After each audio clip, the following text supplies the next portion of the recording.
સુરતના વેડ રોડ ખાતે બપોરના સમયે ઘરેથી નજીકના મંદિરમાં સેવા આપવા જતી 17 વર્ષની તરુણીને મદદ માટે રોકી છેડતી કરનાર 25 વર્ષના અપરિણીત શિખાઉ રત્ન કલાકારને સિંગણપોર પોલીસે ઝડપી લીધો છે।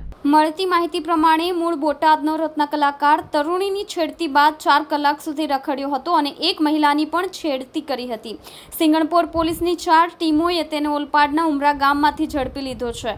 પહેલા 200થી વધુ સીસીટીવી કેમેરા ચેક કર્યા હતા। પોલીસ સૂત્રો દ્વારા પ્રાપ્ત થતી વિગતો મુજબ સુરતના વેડ રોડ ખાતે અઠવાડિયા અગાઉ બપોરના સમયે ઘરેથી નજીકના મંદિરમાં સેવા આપવા 17 વર્ષની તરુણીને સોસાયટીના ગેટ પાસે જ 35 થી 40 વર્ષના અજાણ્યાએ પેટ્રોલ લીક થાય છે કહી બાઇકનું સ્ટીયરિંગ પકડવા અટકાવી હતી। બાદમાં અજાણ્યાએ તેનો હાથ પકડી ગંદા ઇશારા કરી પેન્ટનું બટન ખોલવા જતો હતો ત્યારે તરુણી ત્યાંથી ભાગી છૂટી હતી। બાદમાં ઘરે પહોંચેલી તરુણી ગુમસુમ બેસેલી હોય તેને જોઈ રત્ન કલાકાર પિતાએ પૂછતા બનાવની જાણ થયા બાદ સિંગણપોર પોલીસ મથકમાં ફરિયાદ નોંધાવી હતી।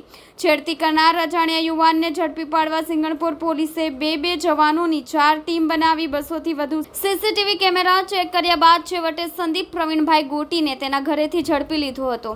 વરાછા હીરાબાગ ચોકડી પાસે એસપી ડાયમંડ ક્લાસીસમાં હીરાકામ શીખવા જતા સંદીપની પોલીસે પૂછપરછ કરતા તે અપરિણીત હોવાનું જાણવા મળ્યું હતું। પોલીસે જે ફૂટેજ ચકાસ્યા હતા તેમાં તે તરુણીની છેડતી બાદ 4 કલાક સુધી જુદા જુદા વિસ્તારમાં ફરતો દેખાયો અને મહિલા કે યુવતી દેખાય તો તેની પાછળ જતો નજરે ચડ્યો હતો। તેણે અન્ય વિસ્તારમાં એક મહિલાની છેડતી પણ કરી હતી।